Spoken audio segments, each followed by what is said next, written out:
Kauna-unahang banggaan sa pagitan ng dalawang Pinoy na parehong kampiyon sa larangan. Nonito Donaire Jr. versus John Riel Casimero para sa WBC at WBO Bantamweight titles. Biglang ikinasa na ang labang ito. You've got two potential opponents here tonight. The next one will be John Riel Casimero. He is a banger. Panimula pa lang ito tungo sa isang umaatikabong pasiklaban. A thunderous one-punch knockout from Nonito Donaire. Both of them are wilded out here, Al, in round two, but Casimero far more effective.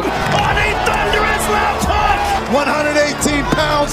Everybody better watch out. Bago natin umpisahan, isang 1-2 combination muna sa like and subscribe button para lagi kang updated sa mga kaabang-abang na bakbakan.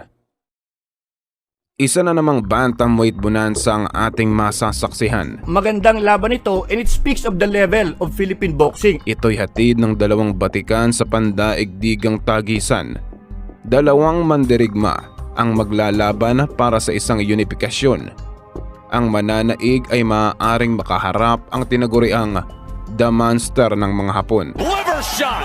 Puts down Desmaranis! Isang nakakapanindig balahibong baitang kung saan nagpapasiklaban ang mga kampyon laban sa kampyon. Matira matibay ang tema na hindi natin kadalasang nasasaksihan sa ibang dibisyon. He announced himself to the American public tonight. Kakapitas pa lamang ni Nonito sa kanyang titulo mula sa dating kampyon na Bagong Usbong. At naghahanda na rin si Casimero para sa laban na inaasahang magiging maaksyon. He's got personality, he's got conditioning, he's got power. Sa tagpong ito ay ating titignan ang mano-mano sa pagitan ng Cuadro Alas laban sa tinaguriang The Filipino Flash. Unang beses na mangyayari ito na ang dalawang kapwa Pinoy ay nagkakainitan. Marami ring parinigan mula sa magkabilaang kampo kaya mas lalong kaabang-abang. Hati ang opinyon ng karamihan at ang mga katanungan ay tiyak masasagot sa mismong araw ng laban. Sariwa pa lang ang pangyayari kung saan muling naging kampiyon si Donaire. Ubali's down for the third time! Mamma Mia! Edad 38 subalit tiklop pa rin ang mas batang si Ubali. Nagpakitang gilas at pinatunayan na kaya pang makipagsabayan kahit lagpas na sa sinasabing kalakasan. Iba talaga ang kalibre ng isang dugong kampiyon kapag isinalang na sa bakbakan. He's a very good fighter. And I think at some point, Victor Chinin will wake up and realize that he was knocked out. Yeah, I would say he should. That may have been the knockout of the year, folks. Isa ngayon sa oldest trio ng ating bayan bilang kahanay sina Pacquiao at Nietes. 4 na dibisyon ang binaklas habang ang mga titulo ay nasungkit ng 9 na beses. Isa sa mga alamat na patuloy pa rin ang pamamayagpag kasabay ng Bagong Agos. Ayon sa kanya ay muling uusbong ang kanyang karera, kaya hindi pa raw dito magtatapos. Ultimo ang kampiyong Hapon ay napatitig sa prestihiyosong titulo at tila nais nitong mapa sa kanya. Isa ito sa 4 na titulong inaasam upang hirangin bilang lehitimong hari sa kanila. Alam naman nating hindi naging madali sa kanya ang karanasan kontra kay Donaire sa lona. Dahil kung gaano man kalaki ang gantimpala ay ganun rin kalaki ang maaaring maging pinsala. Tinamo ang napakagrabing unos na una pa niyang naranasan. Sa pangalawang ikot pa nga lang ay tila doble ang kinakaharap niyang kalaban.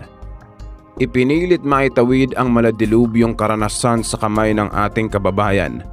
Akalain mo na ang mismong halimaw pa ang muntikang mabiktima sa lakas at suntok na pangbaragan. But you can see right here, Nonito Donaire sees the open shot. Boom! Para maging konkreto ang kanilang pangalawang duelo ay kailangan niya munang lagpasan ng isang balakid sa daan. Hindi pa nauumpisahan, ngunit ang dalawang kampo ay nagkakainitan at humantong pa sa personalan.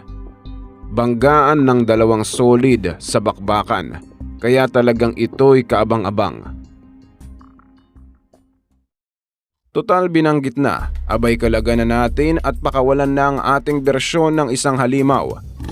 Kung usapang kaastigan, ay di pwedeng hindi mabanggit ang isa sa mga pinaka-eksplosibo sa mababang dibisyon. A shock defeat like that, you have to give all credit to Casimero. Animoy masong pantibag at kapag kumonekta ang kamao sa sentido ay talagang tulog ang kaduelo. Left and right uppercut. Referee Steve Willis has seen enough. Sa larong baraha ay wala nang hihigit sa bitbit niya. Ngunit sa palakasan ay hindi basihan ang kung sino ang maswerte sa pagbalasa. Casimero retains the title with his 21st stoppage. May taglay na purong lakas kaya higit 20 na ang binaklas. Magaling umangkop sa kahit aling estilo dahil ang talino ay ibang antas. Most definitely here thinking and believing that he can defeat this brilliant South African. Si Casimero ang tipong boksingero na sumasabay sa mismong laro ng kalaban. Isang malinaw na ehemplo ay noong dumayo sa Inglaterra upang labanan ang Nooy Kampiyon sa nasabing baitang. Kahit dihado sa tangkad at haba ay ni isang beses, hindi man lang napuruhan. Talagang kakaibang estratehiya ang ipinamalas at kaakibat niyan ang malawak na kasanayan. All of a sudden, Casimero comes in with a short hook. Kung ikukumpara naman sa laro niya kontra kay Duke Micah, ay dito handang makipagbasagan ng muka. Bira lang kung bira at itong Ghanaian fighter naman ay lumulusob dahil kampante sa lakas niya. Ngunit ang inakala niya na lamang siya ay ito mismo ang dahilan ng paglagapak niya. Weapon drops! Duke Micah in the second round! Nagtamo ng malalang pinsala ng sinabayan sa sariling estilo at sa dulo ay pinatiklop pa. As he dropped Micah in the round and that lead right hand to the body, crushing the rib cage. At sa pagbabalik Amerika ay dito inumpisahan na ang intense training upang hihanda ang kanyang makina. Ngayon ay nasa gabay ng batikang trainer na si Jorge Capetillo at conditioning coach na si Memo Heredia. Kakaibang lakas ang ipinamalas niya kaya ultimo ang ngayoy trainer ay namangha. Talagang porsigidong panindigan ang mga salitang nabitawan na. Ating isa-isahin ang kanilang impresibong talaan. Marami-rami na rin ang laban na kanilang pinagdaanan. Nakakalamang sinunito sa bilang at haba ng karanasan. Subalit mas mataas ang knockout percentage ni Casimero at masasabing siya ngayon ang nasa prime. Kung sa tangkad at haba naman ay medyo may significant advantage si Donaire. Parehong subok na sa kahit anong klaseng matchup kaya ang dalawa ay hindi basta-bastang madadali. Sa usapang achievements naman ay medyo nakakahigit ang kampyon mula Bohol. Samot-saring parangal ang nasungkit habang pinataob ang ilan sa mga kilalang kampyon. Nonito Donaire continues to dare to be great. Subalit hindi rin pwedeng isantabi ang karangalang naiuwi ni Casimero sa ating bayan. Lubak-lubak na kalsada ang kanyang dinaanan hanggang narating ang tugatog ng karangalan. Binaklas ang mga pambato ng 8 bansang dinayo. Oh, Casimero got him. Habang nasungkit ang 3 titulo sa magkakaibang dibisyon. Kung lakas at taktika naman ang pag-uusapan ay talagang may kanya-kanya silang katangian na karapat-dapat mabanggit. Si Casimero ang tipong nakakapag-adjust sa gitna ng laban at inaangkop ang sariling estilo sa taktika ng katunggali. Maniobra ang bawat laro habang sinusolusyonan ang kilos ng kalaban na tila ba para sa kanya ay isa lamang palaisipan. Kapag nakahanap ng butas sa ritmo ng katunggali ay hindi niya ito sinasayang. Kaya bigla ang nabahala si Manong Bob sa ginawa noon ni Casimero sa Inglaterra kontra sa Nooy Kampiyon mula sa South Africa. Si Zolani Tete sana ang nakatakdang sumagupa kay Inoue, ngunit ang alas ng ormok na ngayon ang maikukonsiderang balakid ng Hapon. Habang ang ating Filipino Flash naman ay nakilala sa kanyang nakakahindik na left hook. And down goes Arce on a brilliant left hook. And that just might be that Timing ang pinakasandata, sabayan pa ng lakas mula sa magkabilaang suntok. Handa rin itong tumanggap ng kahit anumang parusa habang pinipressure ang kalaban. Sumusugod kahit napupuruan at pagkatapos bigla na lang babagsak ang natatamaan. Walang haba sa pagbato ng mga kumakalabog na suntok hanggang matapos ang laban.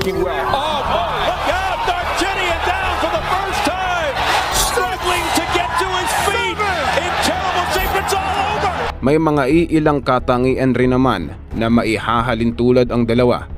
Parehong orthodox at parehong may malalakas na puwersa sa bawat bitaw at buga. Matataas ang karanasan at mataas rin ang ring IQ o kaalaman. Agresibo ngunit parehong disiplinado. May X-factor at pareho ring nagpapakita ng mga pasabog na resulta. Meanwhile, Casimero continues to show off his punching proficiency, hunting down Micah. Matira matibay ang estado ng Bantamweight Division sa panahon ngayon. Hitik sa mga dekalidad na contender habang nag-aantay ng mga bigating pagkakataon. Talagang ibang level ang bakbakan na hatid ng bagong henerasyon. Subalit hindi rin patitibagdiyan ang mga kasalukuyang kampyon. Ekis na sa tagisan ang isa nating kababayang nagtangka sa mga titulo ni Inoue. Di kinaya ang malakidlat na bilis na patama sa kalamnan kaya tiklop ng 3 beses. Isang halimaw na nagpapahilom ng kanyang mga sugat habang naghihintay sa susunod na biktima. Tiyak ngayong taon ay masasaksihan natin kung sino ang top of the food chain sa hanay nila. Inoue is coming. The monster is coming. Maihahalin tulad sa isang chess match ito dahil ang bawat galaw ng pareho ay kalkulado.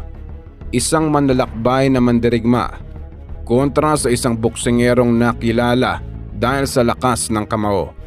Asang magiging dikdikan at tiyak mangingibabaw rin ang kanilang malawak na karanasan at talino.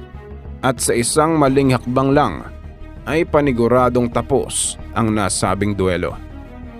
Kakayanin pa ba ni Donaire na makipagsabayan muli kontra sa isang banta ng dibisyon? Well, Nonito Donaire has fought some high-level competition. O ito na ang panahon ng pag-usbong ni Casimero bilang hari dyan ngayon. And new WBO Bantamweight Champion of the World! Sino kaya ang magmimistulang pataba lang habang ang isang pangalan ay diretso sa katanyagan? Kaya markahan ang kalendaryo dahil tiyak ang ating masasaksihan ay tatatak sa kasaysayan. It was unbelievable. I mean, it came out of nowhere, but once again, we talk about his power at 118. Manalo matalo, Pinoy pa rin ang uusbong sa umatikabong pasiklaban dahil ang tunay na laban ay ang kasunod na hakbang na kung saan may halimaw na nag-aabang.